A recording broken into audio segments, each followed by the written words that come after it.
అందరికీ నమస్కారం అండి. అందరూ ఎలా ఉన్నారు? అందరూ బావుండాలని ఆ పరమేశ్వరుని మనస్ఫూర్తిగా ప్రార్థిస్తున్నాను. శివునికి అభిషేకం అంటే ఎంతో ప్రీతికరం. అభిషేక ప్రియః శివః. శివునికి కాసిన్ని నీరు పోసిన సంతోషంతో పొంగిపోతాడు. అభిషేకించడం వల్ల సదాశివుని అనుగ్రహంతో జీవితానికి పట్టినటువంటి పీడలన్నీ తొలగిపోతాయి. పరమేశ్వరుణ్ణి అభిషేకాలతో సంతృప్తిపరచడం వలన అనేక దోషాలు నశించి ఆయురారోగ్యాలు ధనధాన్యాలు ప్రాప్తిస్తాయట. ఆ కుటుంబాలు తరతరాల పాటు సకల శుభాలతో అలరారుతుంటాయి. మనం చాలా సందర్భాలలో పరమశివునికి అభిషేకం చేస్తుంటాం. పరమశివునికి ఏ ఏ ద్రవ్యాలతో అభిషేకం చేయడం వలన ఎటువంటి పుణ్యం కలుగుతుందో ఈ వీడియోలో నేను మీతో షేర్ చేసుకుంటాను. ఆవు పాలు శివయ్యకు ఆవు పాలతో అభిషేకం చేస్తే సర్వసుఖములు లభిస్తాయి. ఆవు నెయ్యి పరమశివయ్యకు ఆవు నెయ్యితో అభిషేకం చేస్తే ధన ప్రాప్తి కలుగుతుంది. ఆవు పెరుగు పరమేశ్వరుణ్ణి ఆవు పెరుగుతో అభిషేకించి బలము యశస్సు ఆరోగ్యమును పొందవచ్చు.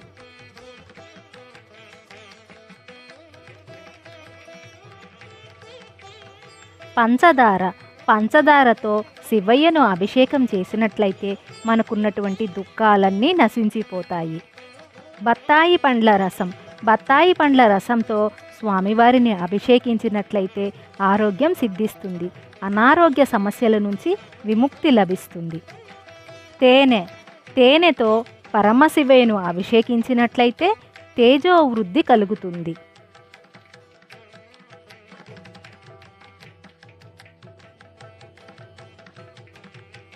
ద్రాక్షరసము మనము శివయ్యను ద్రాక్షరసముతో అభిషేకించినట్లయితే మనం చేసేటువంటి ప్రతి పనిలోనూ మనకు విజయం లభిస్తుంది.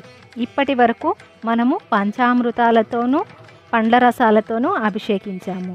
శుద్ధ జలంతో ఒకసారి అభిషేకించి స్వామివారికి ధూపాన్ని చూపించి హారతిని ఇచ్చి మనం ఆ పంచామృతాన్నంతా ఒక గిన్నెలోనికి తీసిపెట్టుకుని పూజ అయిన తరువాత ప్రసాదంలా స్వీకరించాలి. పుష్పోదకము అంటే పుష్పములను ఉంచినటువంటి నీటితో అభిషేకించడం వలన భూలాభం కలుగుతుంది. గరిక నీటితో శివాభిషేకం చేసినట్లయితే నష్టపోయినటువంటి ధనం తిరిగి పొందగలుగుతాము.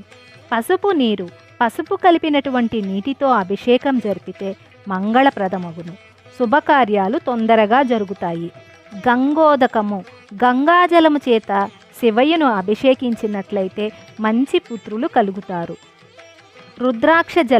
రుద్రాక్ష మాల ఉంచినటువంటి జలంతో అభిషేకం చేయడం వలన సకల ఐశ్వర్యాలు కలుగుతాయి. భస్మము శివునికి భస్మాభిషేకంచే మహాపాపాలు నశిస్తాయి.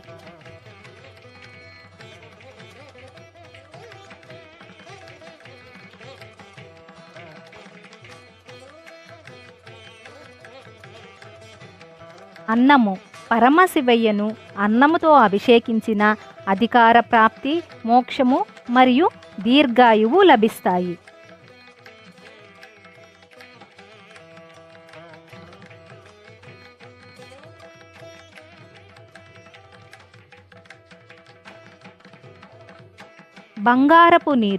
బంగారం ఉంచినటువంటి నీటితో శివయ్యను అభిషేకించడం వలన ఘోర దారిద్ర్యము కూడా నశించును.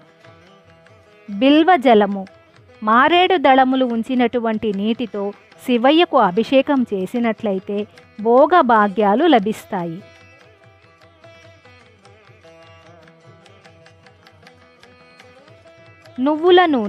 నువ్వుల నూనెతో శివయ్యకు అభిషేకం చేసిన అపమృత్యు దోషం నశిస్తుంది. కస్తూరి కలిపినటువంటి జలంచే శివయ్యను అభిషేకించినట్లయితే కీర్తి పెరుగుతుంది. చక్రవర్తిత్వం లభిస్తుంది. చెరకు రసంతో పరమేశ్వరుణ్ణి అభిషేకించిన ధన వృద్ధి కలుగుతుంది.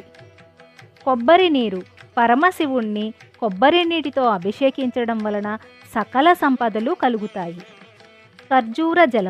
ఖర్జూరమును నీటిలో నానబెట్టి ఆ నీటితో పరమశివయ్యకు అభిషేకం నిర్వహించినట్లయితే మనకు శత్రువుల నుంచి హాని లేకుండా ఉంటుంది. పరమేశ్వరుణ్ణి శుద్ధమైనటువంటి జలంతో అభిషేకించినట్లయితే నష్టమైనవి తిరిగి లభిస్తాయి.